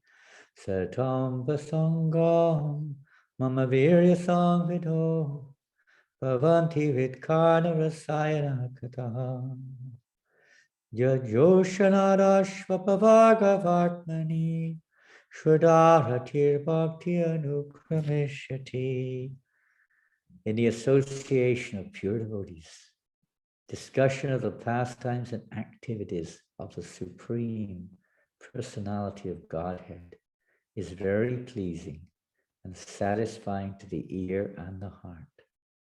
By cultivating such knowledge, one gradually becomes advanced on the path of liberation, and thereafter he is freed, and his attraction becomes fixed. Then real devotion and devotional service begin. This is practically the key verse in this section. And Prabhupada comments, and we'll finish on this comment. Simply by theoretical knowledge or study, one cannot make any appreciable advancement. To understand the personal activities of the Lord, one has to seek the association of devotees. And by such association, when one contemplates and tries to understand the transcendental activities of the Lord, the path to liberation is open and he is freed.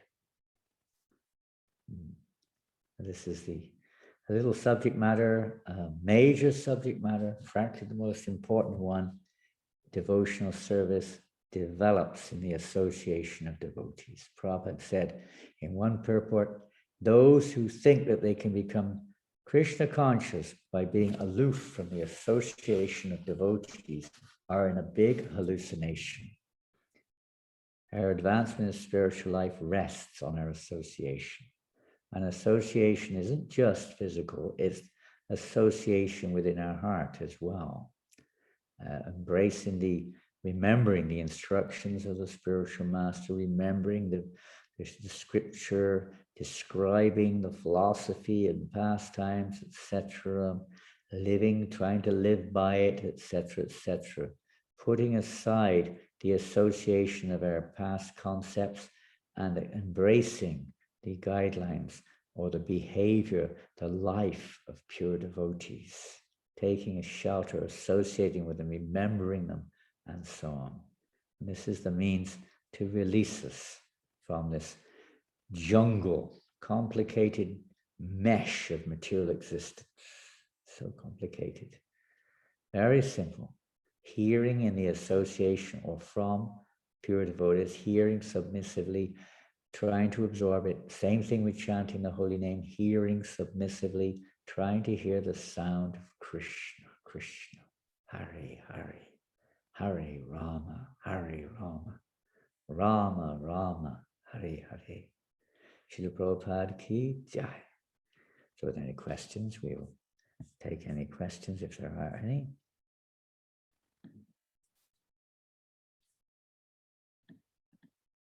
Oops. Hare Krishna, I'm not sure. Okay, some devotees are giving some clues how to follow the verses. And so far we have no questions, but maybe some will come soon. Here's something at the end of his purport. This is a question, I'm not sure who from, but it's a question. At the end of his purport, Srila Prabhupada used 4 expressions to qualify the association of pure devotee.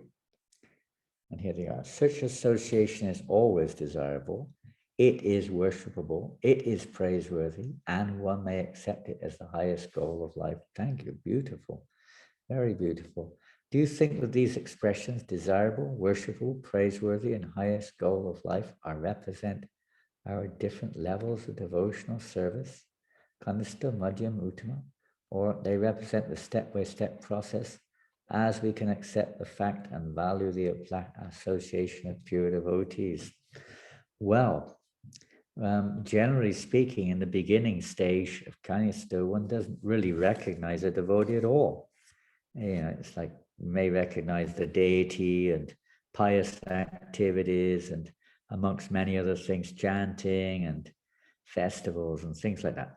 So in that situation, the pure devotees, people are in ignorance generally in the Kanista stage. They haven't come to that platform even of being respectful yet, usually. And then in the next stage, the Madhyam stage, of course, in the association of devotees, that's the way that we rise to the next stage. So it certainly is step by step. But it's the association of the devotees which awakens these desirable. People don't think it's desirable to get unless they're coming to give you material things. Like in this stage wants material things. They think the sadhu is meant to give me material things. So at that stage, they may only that, if they're a little bit aware, they may appreciate the sadhu, but most people don't. They don't care less. He's just another guy, another person, not doing anything. Maybe a lazy fellow who's not working. Why don't you get a job? They say. When you get a job, do something useful. You know, you can go to church or temple once a week, do something useful. Kind of stuff. Very neophyte and very self-centered. And we're all affected a bit by that, different degrees. And in the Madhyam stage, then we're supposed to be able to discriminate amongst devotees. You can read in the Nectar of Instruction, verse 5 or 6, describing how to ascertain devotees and how to deal with devotees at different stages and different levels. And for a pure devotee, it's natural that this is the nature of and whether we know it or not, the point is, agyata sakriti means we don't know it. So in the preliminary stages, agyata sakriti means that we're getting that association. We don't know that it is desirable. We don't know that it is praiseworthy. We don't know that it is the highest goal of life and worshipable. We don't know that necessarily in the beginning. We don't know it. We may be following out of sentiment or force, but we don't know it. We haven't realized it. In the Madhyam stage, there should be some realization of this. So it should be manifest in that Madhyam stage. On the topmost stage, it's not a practice, it's just the norm of the soul. It's a normal condition of the soul. So in one sense, it isn't, I don't see it exactly representative of the various stages, except for the degree of let's say, presence or understanding of the fact. But as far as the stages, step-by-step processes are concerned, we could say quite easily that as one advances, one realizes the very, very need for association of devotees. And this is the most worshipable thing in the universe. And it's most praiseworthy, and for sure, the association of devotees is the goal of my life, the highest goal of our lives. And at one stage, it may just be on a kind of a platform of not so much advancement, but one does realize some of these things. But on the highest stage is the association of pure devotees of the Lord. Those who are truly relishing Krishna Katha, relishing Krishna Bhakti. Those on the platform of prema. So the associate depends on the level of the association. We should always search for those who are more advanced. So we have to a little bit know where we're situated. A little humility is required. For those who are more advanced in the bhajana stage, those who are more advanced in the sense of their freedom from anarthas, those who are getting a genuine taste from devotional service, those who are truly attached to Krishna, those who are experiencing bhava or ecstasies, and ultimately those who are in love with Krishna, prema. Different stages. What about, I don't think I finished the question. What about the effect of association with devotees who are not pure devotees? Do they have the same effect? The effect, well, of course, when we're hearing Bhagavatam, they are serving the Bhagavatam. They're passing on the message. We're simply, sometimes Prabhupada said we're peons trying to pass on the message. The message is pure, like a postman, he's passing on. So you will get great benefit if you hear attentively and not challengingly. Oh, who's this guy, you know? Take advantage of it, even if the devotee is not very mature. They're presenting the message of Bhagavatam. Generally, the more mature devotees give Bhagavatam class, but sometimes, well, all times there's a degree, you could say maturity or advancement, but we can take advantage of it. We mention something, look it up. We write it down, think about it, find verses that qualify the statement, churn it. The onus is on us and not the speaker. We sometimes put all the onus on the guru and the speaker, but that's not the case. Hearer and chanter, both are equally important. Take advantage, enter into the subject matter as well. Don't sit there like a dummy, expecting somebody to feed you. Exactly. Take advantage of it and try to churn the subject matter. If there's some relevant question which isn't going to cause trouble to the speaker, ask something. If they're not very mature, you don't ask a challenging question just to make them look bad. But relate, respect. See where there's good there. Cultivate positivity. So yes, if the devotee is asked to give class and they may not be so old and experienced, that doesn't mean that you're not going to get any benefit. You'll get no benefit by not going at all. And if you do go to the class, you can get tremendous benefit, Bhagavatam, and then extracting whatever nectar is there. As I said, the devotee is like a swan who extracts nectar even from a mixture of dirty water and milk. The swan can extract the milk. So there's always some nectar there. If you don't go, you don't get anything.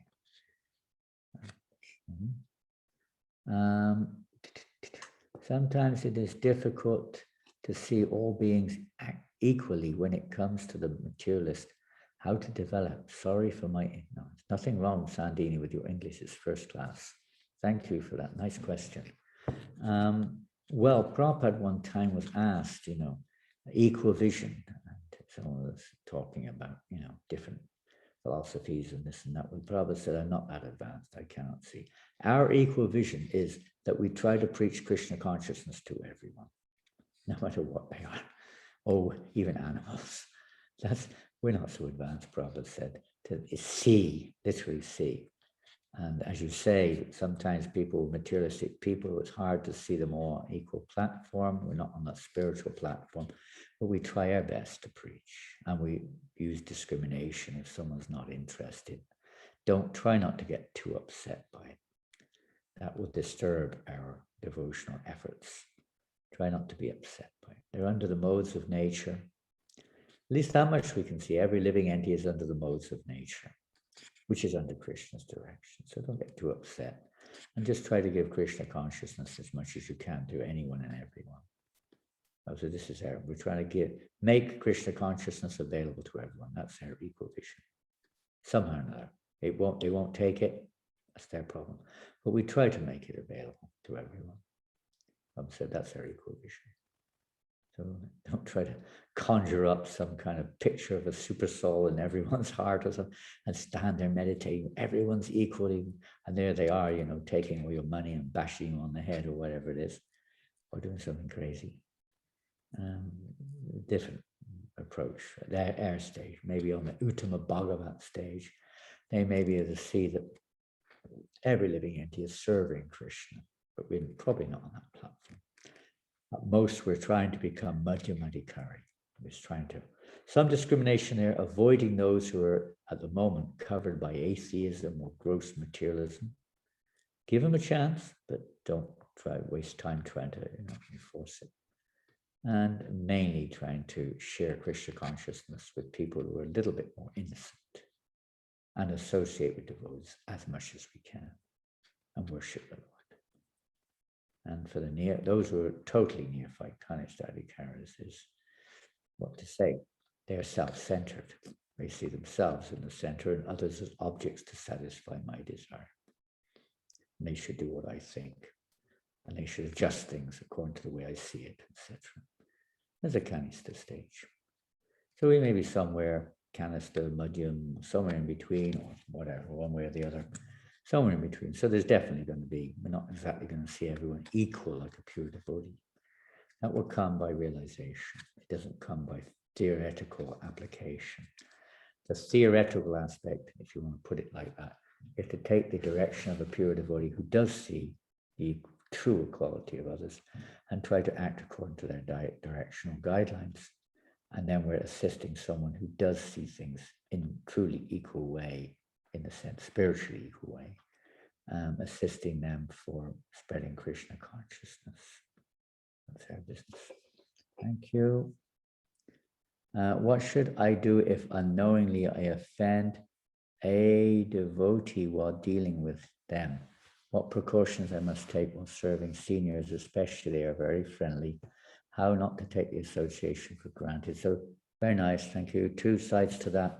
One, if we do offend a devotee, well, probably we offend much more than we think we do. Because devotees may not even be aware of it, but Krishna is. That even if a devotee is, he may not say anything, and he may not take offense. But we should always be on guard and aware, and certainly if we're aware, then we should, we can take the example of Durvasa Muni and Ambarish Maharaj, where Lord Narayan told Durvasa, the only way you can be free to the reaction of this offense is you have to beg for the forgiveness from Ambarish, take shelter of him. So yes, that's the way. Please forgive me, Prabhu. I'm very sorry if I've offended you in any way. And the more we cultivate that, and meaningfully, of course, we could be mechanical about it, but the more meaningful it is, the more effective it will be. But that you can't institute. That's a matter of a devotee's maturity in spiritual life, or they're still acting according to the false ego, etc.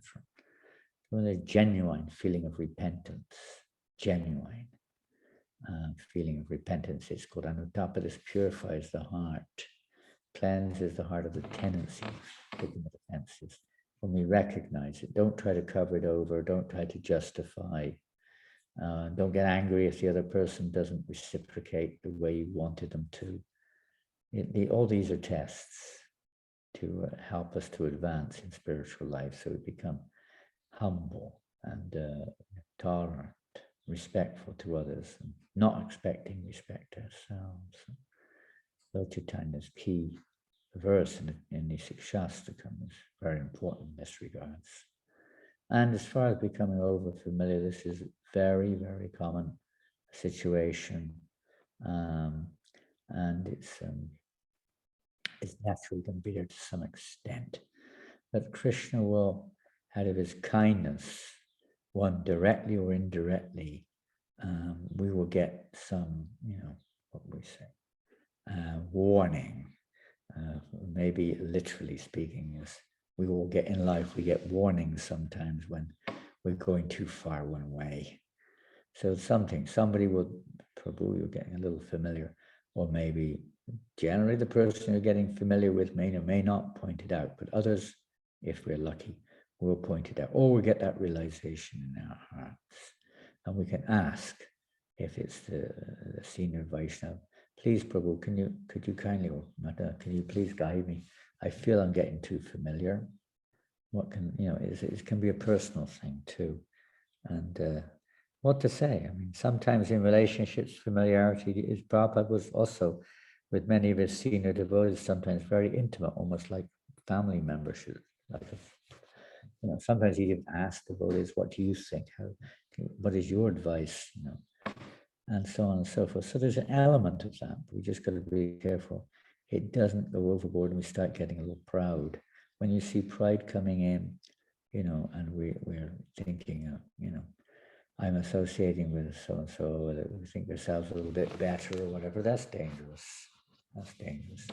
The best thing is, like, we can remember to follow, and we not follow, but we can remember Radharani. I mean, Radharani is always wants the other devotees to come forward. She herself doesn't consider herself so advanced, but all these other devotees are advanced. Let them come forward and serve Krishna. Let Krishna be with them. So that can be there too. So we want to encourage. Try to encourage the other devotees around you as much as you can. And this is a little, I can say, hard, for me anyway, maybe because the way I am, but it's a little hard for me to put a black and white answer to that one. I think it's inquiring from those you're with, around us, our own prayer, that we not become familiar, over familiar, let's say, with seniors or devotees in general, that we show respect, which we're supposed to do to seniors, as you can read in Nectar of Instruction. We're supposed to associate with peers on a very, in a friendly way, that sort of familiar kind of way. And we're supposed, with compassion, we're meant to associate with juniors by helping them to advance. But in fact, with seniors, we have to be very respectful. Even if we are a little familiar, respect should always be there. And willingness to receive direction or chastisement should be there. So, well, I think, whoops, where did we go now? Where did we get to? Oh, here we go. Well, thank you very much. Is that it? Yeah. Anything else? Something coming from Janananda, I think. Not sure. Anything else? Maharaj, there's a question above on the chat from Victoria and Julian. Oh, okay. Yeah. About developing attachment to devotees of the Lord, I was wondering how to develop a genuine attachment and not to fall in idealizing a devotee. By the way, what does it mean to idealize someone? Idealize. I'm not sure if I mentioned that or if it was mentioned in any of the commentary you had today. I don't remember. Idealize, or we could say expecting, over-expecting from a devotee. We have this quite often, you conjure up that the devotee is like freed from all anarthas, that they're completely transcendental. And when we see them pick their nose, we think, what is this? I never thought a pure devotee would do that. Or, their socks are, got a hole in the bottom, or something, or, some external thing. Krishna can almost sometimes arranges these things to wake us up a little bit. Idealize. Well, Krishna is a supreme ideal.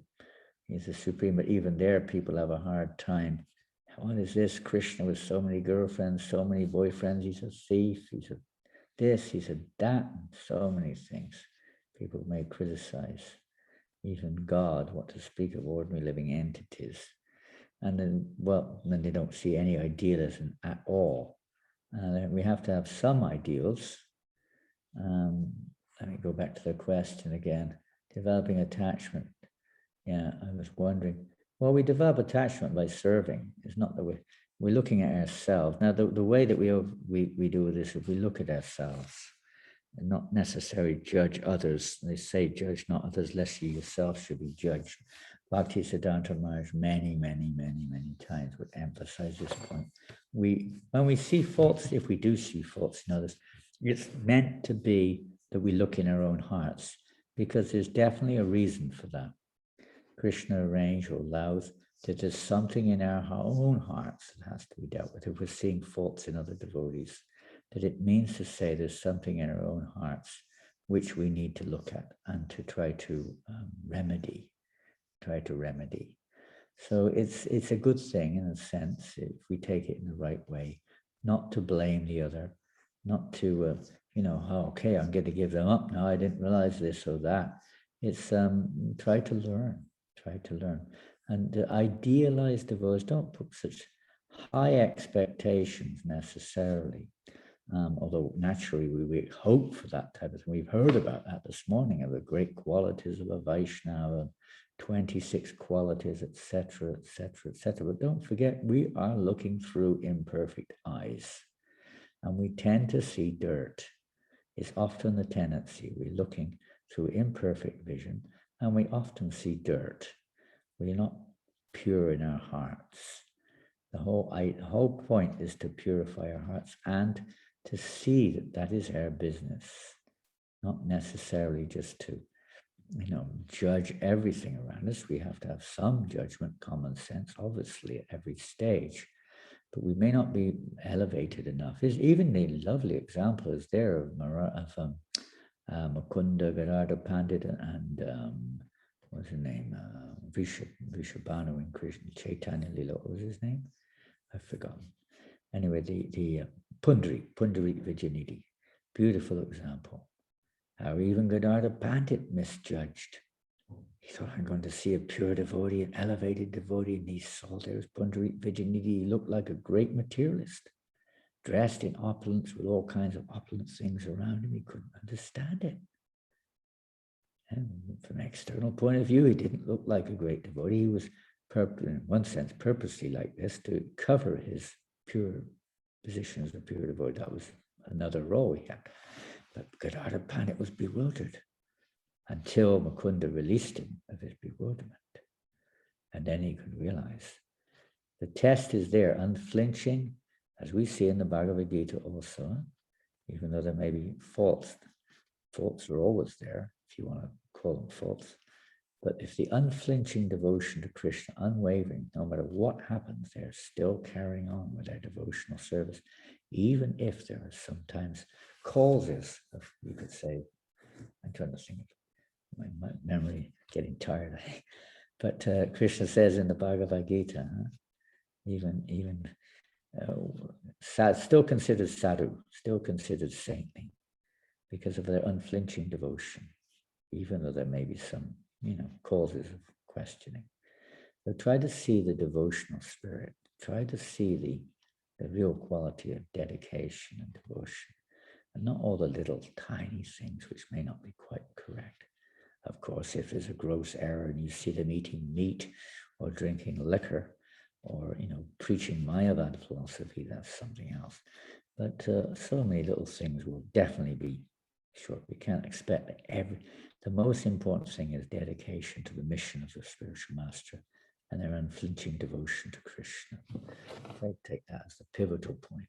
The purpose is that. It's not just to establish oneself as an icon, and one surrounds oneself with, lackeys who are always glorifying for whatever reason. That's not the point. The point is glorification of Krishna and dedication to the order of the spiritual master. No matter what other faults are there or small seeming impediments may be there, they will go away in due course of time, and they're not so significant. Okay, well, I think for a minute. Hare Krishna. Thank you very much, everybody. We wish you all a wonderful Krishna conscious day, week, life. Life, maybe, who knows how many days or years we have. Try to take advantage of it as much as we can. Take advantage so that as that time when we have to leave our body, the predominant thoughts, the predominant attractions, the predominant associations are Krishna conscious. And not that we're still attached to, mundane association, mundane philosophy, mundane objects, etc. Transform our attachment. And as far as pure devotees are concerned, Bhagavatam is full of pure devotees. They're there today. We hear the Bhagavatam. You can associate with Prithu Maharaj, you can associate with Kapila, with Parikshit Maharaj, with Narada Muni, with the four Kumaras, with so many great devotees, Dhruva Maharaj, Prahlad Maharaj, so many great devotees we can associate with and hear from. What to speak of Srila Prabhupada. They'll take advantage of this opportunity to associate with and encourage those around us. We become, Prabhupada wanted us to become the good association. Not that we're always leaning on others, but we have to take responsibility too. Don't have to, but it behooves us to take responsibility for our spiritual lives and try to cultivate the mood and the direction of the pure devotees. Srila Prabhupada ki jai. Hare Krishna. Thank you all very much. Jai Prabhupada.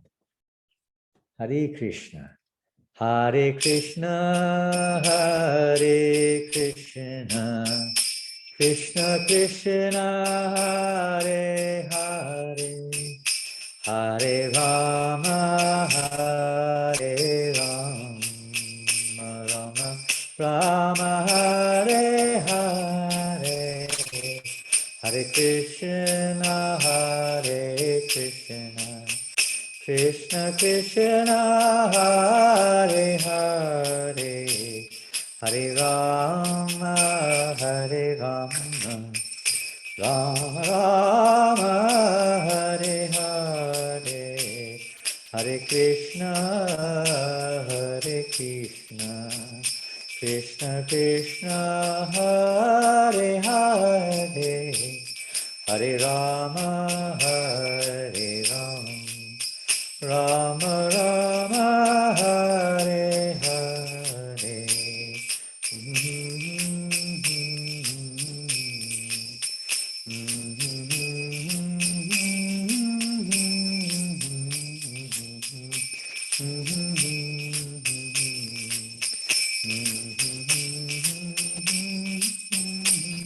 Just a reminder, please continue our prayers to Pankajangri Prabhu and many devotees in India who are down with COVID.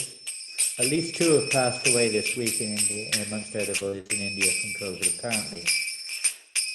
Hare Krishna, Hare Krishna, Krishna Krishna, Hare Hare, Hare Rama, Hare Rama, Rama Rama, Hare Hare, Hare Krishna, Hare Krishna, Krishna Krishna, Hare Hare, Hare Rama, Hare Rama, Rama Rama, Hare Hare, Hare Krishna, Krishna Krishna, Hare Hare, Hare Rama, Rama Rama, Hare Hare, Hare Krishna, Krishna Krishna, Hare Hare, Hare Rama, Rama Rama, Hare Hare, Hare Krishna, Krishna Krishna, Hare Hare, Hare Rama, Rama Rama, Hare Hare, Hare Krishna, Krishna Krishna, Hare Hare, Hare Rama, Rama Rama, Hare Hare, Hare Krishna, Krishna Krishna, Hare Hare, Hare Rama, Rama Rama, Hare Hare, Hare Krishna, Krishna Krishna, Hare Hare, Bolo, Hare Rama, Rama Rama Hare Hare, Hare Krishna Krishna Krishna Hare Hare, Hare Rama Rama Rama Hare Hare, Hare Krishna Krishna Krishna Hare Hare, Hare Rama Rama Rama Hare Hare, Hare Krishna Krishna Krishna Hare Hare, Hare Rama Rama Rama Hare Hare, Krishna Krishna Krishna Hare Hare, Hare Rama Rama Rama Hare Hare, Hare Krishna Krishna Krishna Hare Hare, Hare Rama Rama Rama Hare Hare, Hare Krishna Krishna Krishna Hare Hare, Hare Rama Rama Rama Hare Hare, Hare Krishna Krishna Krishna Hare Hare, Hare Rama Rama Rama Hare Hare, Hare Krishna Krishna Krishna Hare Hare, Hare Rama Rama Rama Hare Hare, Hare Krishna Krishna Krishna Hare Hare, Hare Rama Bolo, Rama Rama Hare Hare, Hare Krishna Krishna Krishna Hare Hare, Hare Rama Rama Rama Hare Hare, Hare Krishna.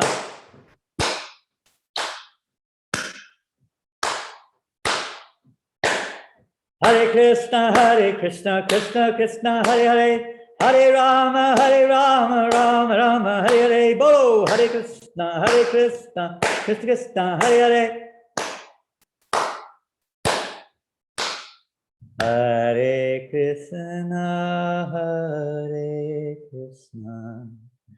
Krishna Krishna Hare Hare, Hare Rama Rama Rama Hare Hare, Hare Krishna Krishna Krishna Hare Hare, Hare Rama Rama Rama Hare Hare. Shri Prabhupada ki jai, Shri Harinam Sankirtan ki jai, Gaur Premanandi Hari Bol. Simply wonderful, Janananda. We were just, before we started, I wanted to play a little not a lecture, thank you. Oh, you got them, great, distribute them all. Simply wonderful, it's a tray of simplies ready to go on Sankirtan. They're in Sydney. You have to distribute them all over the world. Prabhupada was saying, I mean, we were just listening before this class began to a little snippet of Srila Prabhupada discussing Simply Wonderfuls, and the devotees asking, what is the result, Prabhupada? We're giving out these sweet balls on the street to the people. And Prabhupada said, oh, that is wonderful. Simply wonderful, Prabhupada said. Simply wonderful. And you are simply wonderful. And they will become simply wonderful. And ISKCON is simply one. He was going on simply. Then the devotee said, and you are simply wonderful, Prabhupada. And Prabhupada started laughing. He said, no, you are all simply wonderful. So simply wonderful.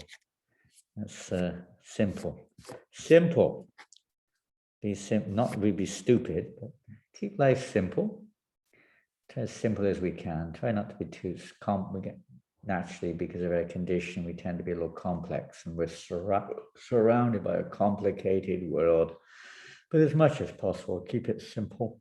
Be what we are and try to do it for Krishna. We're not living in an ideal situation externally, but as much as possible, be what we are and give our hearts to the service of Prabhupada and Krishna. Haribo, Haribo, Haribo, Haribo, Haribo! Haribo, Haribo. Haribo! All over the world, wherever you are, from Australia to New Zealand to Czech, to Scotland to England to France to Holland to Germany to America to Russia to Northern Ireland, wherever you are, Hare Krishna, Jai Shri Prabhupada, Switzerland, everywhere, Hare Krishna, Malaysia, Philippines, and where else you are, Hungary, I'm getting hungry. I haven't had my breakfast. Hare Krishna. And if I've left you out, please forgive me. England, I didn't leave England out, don't worry. Scotland, I didn't leave Scotland out either. Hare Krishna. And Slovakia, I see Slovakia is there. Jai Prabhupada. And India. India is there too. Hare Krishna, everyone. Haribo, glories to Prabhupada. Hare Krishna, Fiji, wherever you are. Haribo! Oh, Hare Krishna. Hare